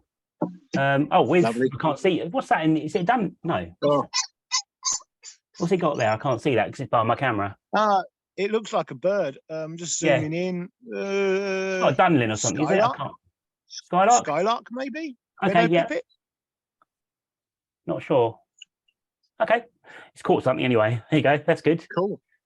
Could be a female stone chat even or something, or winch. I don't know. Anyway. Oh, there you go. And it's taken off with it there. And still can't tell what it is, but nice. Lovely. Nice pictures. Thank you for those. Thanks, Adrian. And then Ben again, some of these pictures from the highlights of the year. So Rhineck from Ben, beautiful picture. Well done. Yeah, lovely. That's the one we didn't see, Matt. Yeah, I know. Blue tip coming in onto a feeder. Lovely. Sorry if I'm doing this. I've got a camera right in front of the middle of my screen. So when I'm doing things live, I can't see some of the bits. And then a chaffinch. Lovely male chaffinch. Yeah. A bit of bumblefoot, male chaffinch, yeah. Oh, yeah, a bit of bumblefoot, yeah. But no, beautiful bird. So thank you for that. Absolutely superb, everyone. Thanks very much. And apologies, they're kind of just bunged on the screen, but I hope you all don't mind. Obviously, we're doing this live, and if things come in while we're talking, that's the only way we can do it. Shall we bring Gerry in? He's been sitting there very patiently for like, I reckon he's asleep. So if we're very quiet, hold on. My birds have just woken him up. Yeah, they're going to wake him up. Here he is. Hey! Oh, you're on mute. That ho ho ho didn't go down well. Try again. Ho ho ho! How's that? Hey, excellent. Hey. How you doing? How you doing, Gerry? Yeah, great. Thanks. So you guys? Yeah, not bad. Yeah, so, not bad. Not bad. You know when we said it would be about an hour? Which hour? Well, it's about an hour and a half. So apologies, but yeah. No problem. No problem. Oh, great. So yeah, how have you been? Oh yeah, pretty good, thank you. Yes, been good. We've been busy. We've been doing lots of things, and the society's been doing well, as we all know, expanding and memberships coming up. Excellent. Yeah, we're well over 600 now, I think, aren't we? We are. Yeah, I think it's 660, which is excellent. Getting back up to what it was 20, 25 years ago. So Yes, people are Really cool. really interested in all the aspects, and I think things like it's been happening tonight, the YouTube Birds of Essex and the virtual indoor meetings have given people right across Essex the ability to be more involved in the society, which is brilliant. And we do really appreciate all the members, both that have been members for many years and of course our new ones who are taking part in everything. And things like the field trips now, they're going so well that booked up sort of months in advance. Things like the trip to Nepa Estate in May next year, that's been booked up for about 3 months now. So wow, great. So talking of field trips, the one thing I want to know is, have you recovered from Fisher's Green? Are you thawed out? Oh. And more importantly, have you still got the tinsel on your tripod?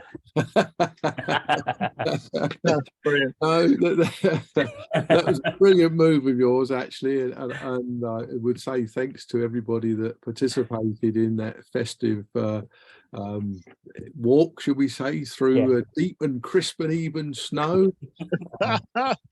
I'm loving your Christmas tie there, Gerry. That's brilliant. I love that. That is brilliant. Well, you have to dress up for these occasions. Oh, definitely. Yeah, you can see I've made no effort whatsoever. I've got me shorts on though. So no, that right. Is it after? It's just after 9 o'clock. I think we can get away with that. Yeah, the watershed.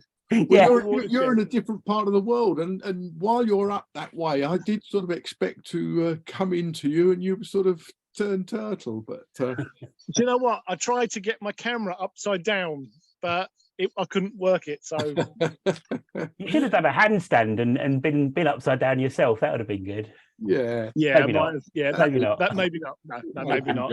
But no, as Gerry said, it's been a really good year for the society, and like I say, with the field trips, we've seen lots of like new faces, and obviously we have our regulars. But it's just been a great sort of buzz throughout the year, which has been amazing. It has, and people are coming on board, and while some are experienced birders, others are novices, and it's so great to be able to show them some of the delights of the birds and at the sites we go to, and everybody enjoys, and I think that's appreciated and reflected in the fact that they keep coming back time and time again. So absolutely. Yeah, and that's all down to you guys as well for leading and pointing things out, which is what it's all about. It's everybody being a part of the society. It's not my society, it's not your society, it's the members' society. Everyone's. Couldn't be. I mean, and everyone. So I mean, if you've not been on a field trip, the people who are watching tonight, well worth coming along. They're just great fun. We see some great birds. It's just a nice social event. Get to chat to people. There's what's not to like, really. Exactly. I say to some when I'm on the coach and going down, I say, did you have a good day? And they said they've had a fabulous day. And I might say, it might be a day when we've only had 50, 60 species as opposed to over 100 sometimes. And I say, I'm sorry about the first day, guys. And they say, I've had a brilliant day, and people just enjoy it. I think it's the social side, isn't it? When I was speaking to someone the other day, and they said they've been on other events with other organisations, and they just say that our field trips are just really friendly and fun. And I think we don't take, obviously we want to see the birds and we want to know what they are and we want to find birds for people, but I don't think any of ourselves take ourselves really that seriously, do we? So it's an example, doesn't it? Yes, exactly. But and people are relaxed to come on board and come along, whether they be youngsters, which we are getting more and more of today, or whether it be a lady who's on her own and they come along and they just fit in and join in. It's great. Definitely. So what your highlights been over the last year, guys? I've got some pictures to run through for mine just very quickly. I've got like one per month, but has anything really stood out for you over the last year that you can remember? Well, I had to think about it because and I know we rattle on, but the old albatross back at Bempton Cliffs back in the summer, back in when was it? July, wasn't it? July. That was probably my highlight, I would certainly say. yeah, of the definitely. species scene. I go back to January actually, when we were all assembled on the Abberton Causeway there. When I say all, Oh, yeah. close Oh, on yeah. 20% of the membership then turned out. And Yeah. I thought there was a mega twitch on when I turned up, and had trouble to get a car parking space on the causeway. Mm, And it was just everybody out for such a beautiful day to mm. see what the Birds of Essex are at a wonderful sight. And we had a great day there. We had some great close views of various species, of which you've done photographs of, and that. And yeah, it's fabulous. That's a really good shout, actually. Yeah, that seems like quite a long time ago. Well, it's nearly a year ago now, isn't it? But that Yeah. I agree that I turned up being my usual self. I turned up with like a minute to go, and like you said, there was no parking anywhere. I couldn't believe how many people were there. It's incredible. Yeah. Absolutely It incredible. was amazing. It was amazing, wasn't it? I mean, yeah, I'd forgotten about January's field trip. It Oh, was, yeah. Talk about kick off the year in style. It was like And 80 odd people. it just carried on, didn't it? It wasn't quite Yeah. as many as that, but the membership and the people just kept coming and coming, even to the one when we went to a new site down at Shoeburyness, Gunners Park. Yeah. We had, I can't remember how many people there were there, but some of the people had enjoyed themselves so much that they came all the way from Tiptree up to the Lee Valley last Sunday. And Nice. Yeah, no, it's really, Yeah. really good. Yeah. Well, yeah, so I've just got a couple of pictures to very quickly rattle through, just kind of one per month, really. So, and it just might bring back some memories certainly for you, Steve. Anyway, so this was January. Beautiful. The red-breasted goose. Got that? Stunning. Yeah, I got it. Yeah, I forgot Yeah. about that. Remember that? Okay. That was down. What was the name of the place? I can't remember now. South Woodham Woodham Ferrers. That's it, South Woodham. Yeah. So that was a good bird to see. Then in February, I had my little excursion down to Eastbourne to see the American robin, which was rather nice. Robin's got to have a red breast. Sorry. I know. Sorry. In March, I spent a day out in the Brex with Jan Lewis, and on the way back, he said, "What was that?" and pulled the car over, and there was 3 red kites just all battling each other in midair. So that was rather spectacular to see. And then in April, sorry, that was in March. In April, we had the lesser scaup, didn't we?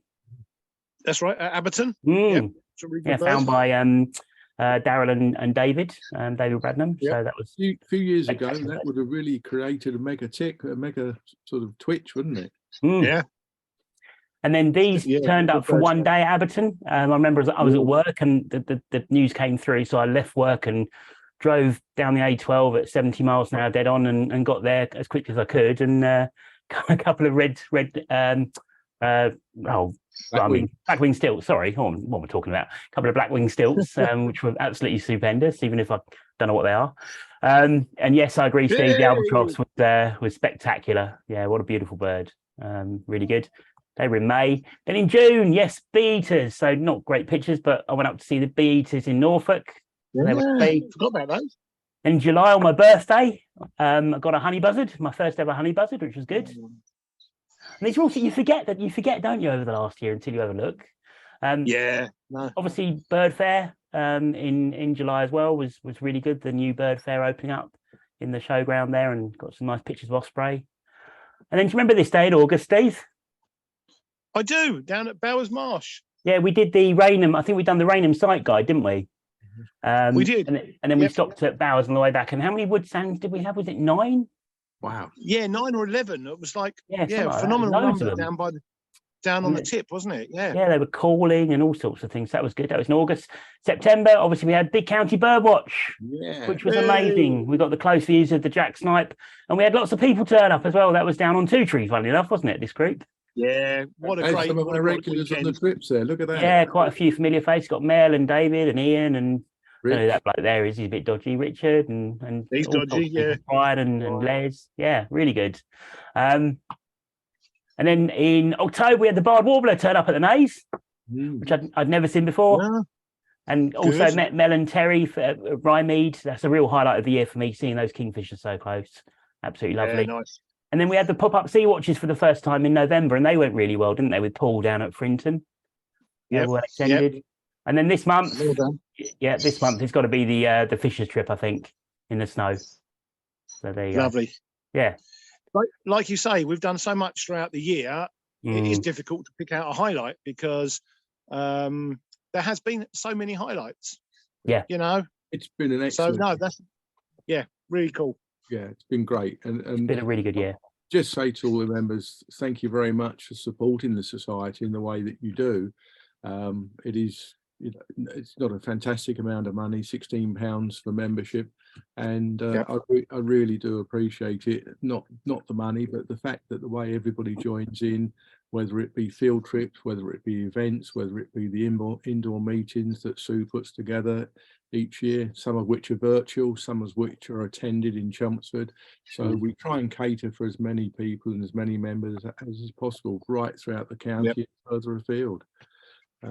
Not forgetting the rest of our committee members who sit regularly twice every other month and all participate and do all they're asked for and a lot more in many instances to keep the wheels moving, turning behind the scenes, produce things like the fabulous bird report annually, thanks to Neil, and the Essex birding, which is by Greg, which is coming out again probably towards the end of January, going together now. Again, great contributions by all the members and photographs and articles and reports and monthly reports of sites, and that it's difficult to include everybody. So if I've missed anybody out, I apologise, but you are all valued, to say the least, and thank you very much. Lastly, I say we'll our trustees as well. Absolutely, yeah. I mean, everyone, we all work as a team. You know, it's just to do what we can for the society. So and thanks to you, Gerry, as well, because you do an amazing amount of stuff that behind the scenes, and obviously the field trips and meetings, and we really do appreciate all your effort. Thank you. You're the glue that holds it all together, to be fair. Absolutely. Matt and I are the string. Well, it's even people like Simon Wood, our president. He brought the attention of us that there's a new reserve being developed in Malden, and I think some of you will know about it, but many of you will not. It's the Chelmer and Blackwater Reserve.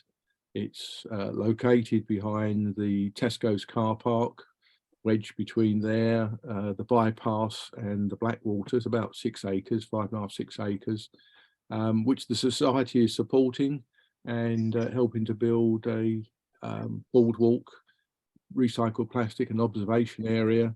There's lots of local people and lots of local business involved. It's not a society event, just the society are supporting it, and I'm sure it'll be a very good success.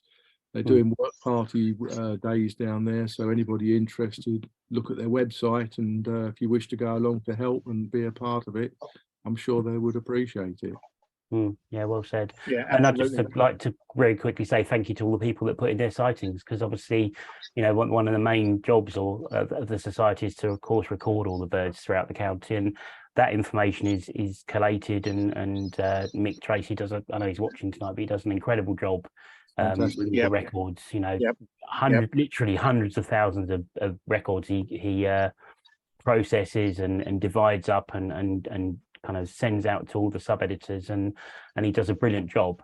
But we wouldn't have those records if it wasn't for you guys putting them onto the website. Without that right at the very start of everything, none of this would happen, because if we didn't have any sightings, we wouldn't exist. So thank you to everyone for putting the sightings on as well. Yeah, well said. Yeah, well said. Shall we do some well, in fact, let's have a very quick look ahead to next year. What have we got coming up? If I share a screen, because I can't remember what's going on, so I don't know what's going on. I don't know what's going on tomorrow, to be fair, let alone next year. Right, there we go. So these are the coach trips we've got coming up, haven't we? And do you have the numbers, Gerry? Do we know roughly how many seats are left on some of these? Because I know the Lackford Lakes, we've got a few left on there, probably 10 or so. Okay. Similar number for Rutland Water, but just going back to the Lackford, that's a beautiful time of year with winter species again to be seen there. Things like possibly crossbills, brambling, hawfinch, Lackford Lake's great for kingfishers and other woodland Yeah. species. The water there, so there's going to be lots of winter waterfowl. Yeah. That's on the 15th. There's still spaces on the coach. So if people want to come along. Still a few spaces on the coach. So Yep. you need to email me. And that's Gerry Johnson at AOL.com. I acknowledge everybody that's booked on, or say if you're on a reserve list. So it's not an issue there. Everybody will know. Rutland Water is very similar. That's got about 10 spaces. Walthamstow Wetlands there, that's a new reserve we're going to. It's right, I'd say in the middle of London, but certainly northeast London. I can remember that when it was Metropolitan Water Board, and it was a supplying water, drinking water, which it still does, to much of North London there. So maybe Frankie will be able to come to that one, maybe. Yeah, Maybe. hopefully. Yeah, I'm looking forward to. I've not been to Walthamstow Wetlands, so I know Matt and I are really looking forward to heading down there for that one. Well, only for the McDonald's breakfast, to be fair. Well, that's your own transport one. That you can get. It's not far if you get into London. There's tube station local.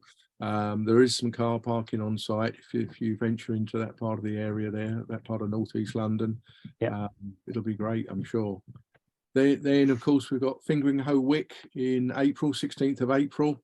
Again, that's by your own transport. Beautiful reserve, one of my favourite EWT reserves. So many habitats. 16th of April, great time for things like nightingales coming back, could be there by then. You know, spring is really on the move at that time, and we just don't know what's going to turn up, but it could be anything. It's a fabulous place. Nep Estate, that's a new one for us. I'm afraid that's totally booked. It's been totally booked now for about 3 months. I do have a waiting list for that, which in case anybody drops out late and slip people in, so that'll be good. A new site. Oh my God. Sorry, I've got a mosquito around my head. I thought you were voguing or something. Yeah. And then we're back to Norfolk, up to Strumpshaw Fen in June with a coach, and again the space is available on that. Which things like swallowtail butterfly, which is not a bird, but it's a well-known site for that species there. Norfolk, time of year, cranes, anything can be around, so brilliant. Finally, the bird fair, the new global bird fair, it's the second year for that at Rutland, and the dates have been released, and we will be going on 16th of July, which is the Sunday. And I expect good attendance. It was a test for many people last year, or this year I should say, 2022, and everybody I've spoken to enjoyed the new venue, the layout, and what was there. And as in previous years when the old bird fair was at the Rutland Reserve, I expect it to develop and grow as much as it can within the showground area there. So superb. We look forward to those. Definitely. We've got some comments. So John Peacock says, hi, Gerry. Hi, John. Richard Chu is wishing you a Merry Christmas. Thank you. Pete Dwyer says membership is now over 650. And Mick Woodruff has said that if he's got a copy of the 2019 Bird Report, he'll let Pete have it. So there you go. Oh, yeah, that's good. Thanks, Mick. Mick says he thought the turnout at Abberton was amazing, and Frankie is going to come to the Walthamstow Wetlands trip, so that'll be good. Brilliant. To meet you, Frankie.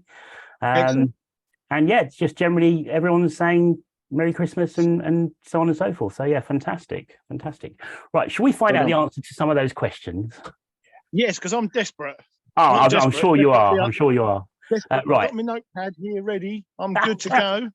Let me see if I can find the quiz again. Here we go.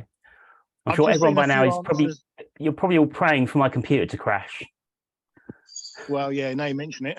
Right. Okay. I've seen a few answers, and Ben Rumsby's answered. Boy, he's put his answers in, and he's put me to shame, I think.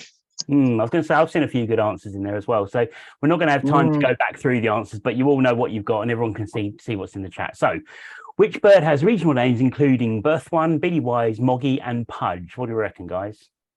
I put Moorhen. which now I realise is a stupid thing to put. I'd have had no idea at all. I'm not going to embarrass myself. The answer is barn owl. I think we have had some people put barn owl. I saw at least one barn owl on there, so well done if anyone got that. Number 2, Penny Casanova. Which type of bird am I? No idea. I didn't know that one. Okay. To be honest. So it's a bit of a cryptic one, this one. So Penny, if you abbreviate Penny, it becomes P. Yeah? Yeah. And Casanova, what was Casanova? He was Lover. a lover. Yeah. Lover. Yeah, very clever. Oh, crikey. And number 3, the name of which occasional summer visitor contains 4 consecutive vowels. They've got to be in a row. And we've already seen pictures of them earlier on from me and also from John Ward. In Norfolk. In Norfolk. Yeah. It's not a fly catcher, but it's a bee eater. Bee eater. Well done, Gerry. Yeah, brilliant. Oh. And which bird is the noisy 10th of 26? J.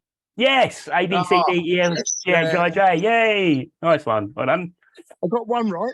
That's good. What unusual habit do goosander, mandarin, and goldeneye have in common?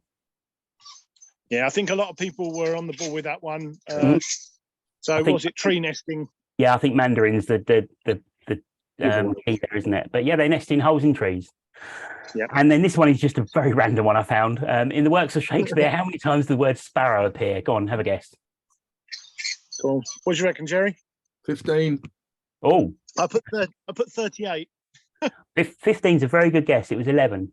Oh, okay. And finally, which seabird am I? Oopuffs, oopuffs.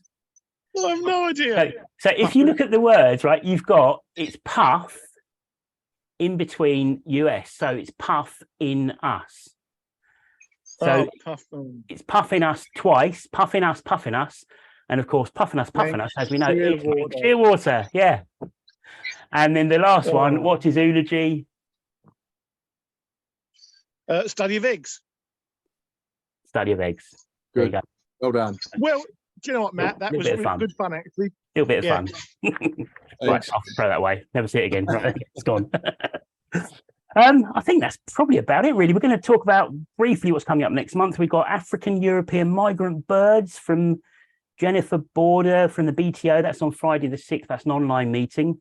We'll send out all the details for that after Christmas, if we're all still awake and sober and stuff. And then, as Gerry said, we're doing the Lackford and Linford on the 15th. So please, if you want to come, it'll be good to see you there. Get in touch with Gerry number 2 Johnson at AOL.com. It's on the website. Come along. There are spaces, and it's a really good couple of reserves, isn't it? You're going to come to that one, aren't you, Steve? Yep, I'll be there. Yep, definitely. Yep, I'm on that one. Yep.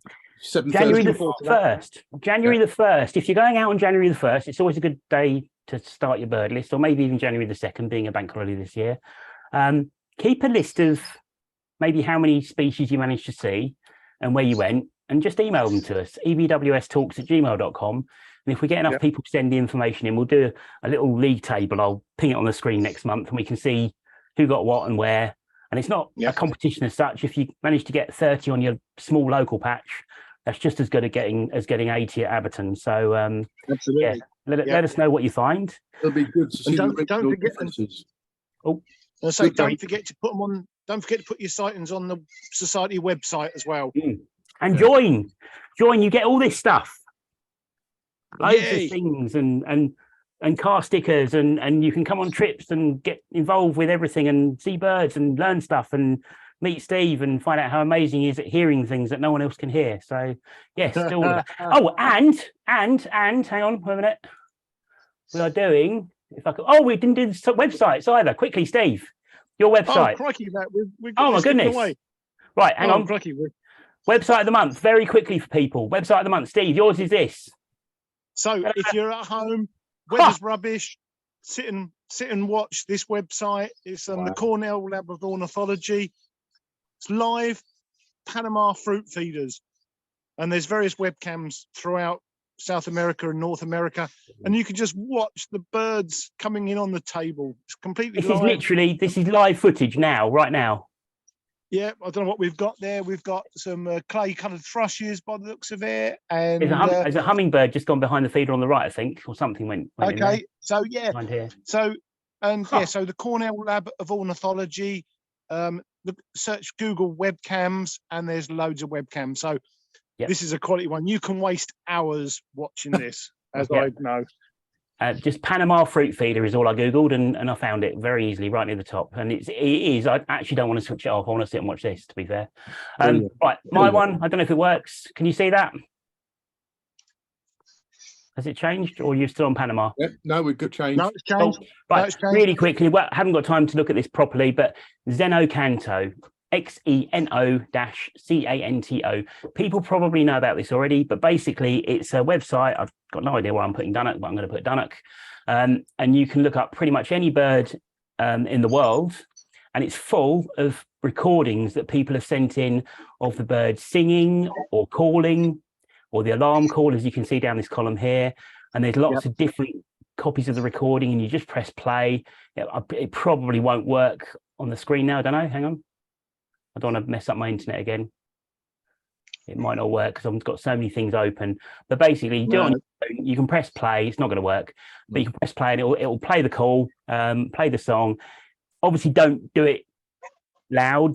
I always put my phone really quiet and put it right on my ear so I can hear what the phone's doing, but the birds can't. Oh, is that Dunnock singing now? Yeah, I think it is. Oh, okay. Anyway, yeah, so Xenocanto, people do know about it already, but you can load it on your phone. If you're not sure of what something is, you can obviously think what it is and look it up and remind yourself what it sounds like.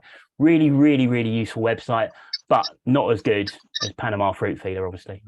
Take a lot to beat that. Look at that. That's amazing. It's quality. We've had quite a few messages. Mick Tracy, Mick Tracy, the county recorders, messaged in. He said, thanks everyone for all your help and for the records this year. Have a good Christmas. And he says, if you've got any records for 2022, can you please get them in as soon as possible, please, to him. We've had Merry Christmas from John Peacock, Tony Critcher, Ivor Kerslake's message. Can you still come on the trips if you're not on the coach? Yeah, I mean, obviously, you can do it self-drive yourself there if the coach is full. Titchwell trip was so full that we had about 8 or 10 people come on by their own transport and joined us on that. So brilliant. Which is great. What else we got? Ben Rumsby. If anyone's under 25, he's leading a young birders walk at Rainham Marshes on the 3rd of January with a few others. So any junior or young birders, well done, Ben. That'd be a great day out. If I shave the beard, do you reckon I can get away with it or not? Yeah, probably. Only if you got shorts on. Can I borrow your shorts, mate? You can do. Yeah, I need to wash them by then. What else have we got? Richard Chu, Xenocanto, excellent website for songs and calls. So, quality. Good. Right, I'm going to very quickly share a screen that your lovely wife Annette asked me to share. So, for those of you that don't know, Steve runs his own company called Swallow Birding, and he runs different trips locally and further afield in the UK and overseas as well. And it's a really good website. So go on to Swallow Birding. You can find out the stuff that Steve's up to if you want to go along and take part in any of his days. And one of the things that they do are the barge cruises, and this is with Top Sail Charter. And there's 2 coming up in the spring, and there are places available on both of them. So we've got Sunday, the 12th of March. There's a cruise, a 4-hour cruise from Brightlingsea going up the River Colne and looking at all the birds on the Colne. And you also get some lunch, soup with bread. The chocolate brownies are worth going on the trip for those just alone, to be fair. I'd quite happy pay the money, go on the trip and have a chocolate brownie and then come back home again and not see any birds. They are that good. Yeah, and Matt and I are doing the 31st of March trip. So if you fancy coming along with Matt and I and have some good food, then please do. Well, for the first 6 hours, it'll be me and Steve. And then after 6 hours, I found that most people after 6 hours get completely fed up with me, and I can't swim. So I'm pretty sure that Steve will push me overboard So it'll be just Steve brilliant. on the way back, but you know, you're going to see some good stuff anyway. So Don't be frightened about a boat. Being on a boat, it's as calm and as flat. It's calmer than if you're just driving down the high street. To be honest, there's no movement on it. Yeah. Yep. Good day out. Really, Literally, Thanks, I literally can't swim, and I've never felt you know, scared on that. I've done a few of them, and I've never felt at all dodgy on them. They're absolutely fine, and they're really good fun. So yeah, brilliant. right. I think that's it. Well, can I just, I know this is a bit difficult, but can I just say, for those who don't know, my poor old mum passed away a few days ago. So it's been a bit of a tough time here in Australia. Thanks to all those people that messaged me with best wishes. So thank you ever so much, guys. Much appreciated. It's a tough time for you, Steve, and we know how you're feeling. Thanks, mate. And, yeah, lots of love from the UK, mate, and you know, we're all here with you, and if you need anything, just let us know. Yeah, no, and thanks. And do you know what? This has been I've really enjoyed it this morning. So it's lovely to catch up with you two guys again, and I'll be back in a week's time to catch up in person. So look forward to it. And it's just nice. Yeah, lovely feedback today. Really great show. So yeah. Much appreciated. Brilliant. Richard said sincere condolences, Steve. So yeah, thank you. Thanks, Richard. No, thanks, guys. No, much appreciated. And the best bit is it's only 8:30 in the morning over there, so you've got time for breakfast now. You can go to McDonald's. I'm starving. I've had 3 coffees. I've been up since 5 o'clock. So like, yeah. Oh my goodness, amazing! Really appreciate you putting the effort in, Steve, under the circumstances, and brilliant. Yeah, I wouldn't miss it for the world. So no, thanks, guys. I've just got a spotted dove on the wire there. Look. I think on that note, that's a good note to leave. So, Merry Christmas, everybody, and thank you all for watching, and thank you all for everything that's happened over the last year. Yeah. Thank you, Gerry, for everything that you do for the society. Thank you, guys. It's a team effort. Yeah, and thank you, Steve, not just for doing it tonight, but for everything in the year, for all your help and friendship and all the stuff we've done over the last year. It's been brilliant. And to you too, Matt. You've put, you do tons of stuff behind the scenes. Yeah. You get all this stuff.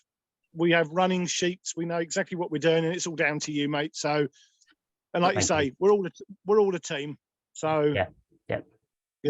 And thanks for everyone for watching, and I hope everyone have a great Christmas. Yes, have a Merry Christmas. Yeah. And I hope that Santa brings you all the birding goodies that you deserve if you've been good. And if you haven't got anything new, then we'll all know that you've been bad. So there you go. On that note, see you later. Good night. Happy Christmas. Happy Christmas. Merry Christmas, everyone. Good morning. Guys. See you later. Bye.